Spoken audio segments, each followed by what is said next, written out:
Sundar C Vishal Santhanam கூட்டணியில் உருவாகி வெளிவந்த ஆம்பல திரைப்படம் அனைவரையும் வயிறு குலுங்கு சிரிக்க வைத்தது. ஆனால் அதை தற்போது மதகஜி ராஜா திரைப்படம் மிஞ்சியுள்ளது என்றுதான் சொல்ல வேண்டும்.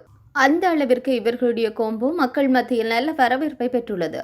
13 ஆண்டுகளுக்கு பின் வெளிவந்திருந்தாலும் கூட மக்கள் இந்த படத்தை தலைமையில் தூக்கி வைத்து கொண்டாடுகின்றனர். ஜெமினி நிறுவனம் தயாரித்திருந்த இந்த படத்தில் அஞ்சலி மற்றும் வரலட்சுமி சரத்குமார் கதாநாயகியாக நடித்திருந்தனர். மேலும் இந்த படத்திற்கு விஜய் ஆண்டனி இசையமைத்திருந்தார். இந்த படம் வெளிவந்த முதல் நாளில் இருந்து நல்ல வரவேற்பை பெற்று வரும் மதகஜி ராஜா திரைப்படம் உலகளவில் இதுவரை 15 கோடிக்கு மேல் வசூல் செய்திருக்கின்றது. இந்த நிலையில் இந்த படத்திற்காக கதாநாயகன் விஷால் வாங்கிய சம்பளம் குறித்த தகவல் வெளியாகியுள்ளது. அதன்படி இந்த படத்தில் நடிப்பதற்காக நடிகர் விஷால் 1 கோடி ரூபாய் சம்பளமாக வாங்கியுள்ளார். மேலும் இந்த படத்தில் பட்ஜெட் 15 கோடி என சொல்லப்படுகின்றது.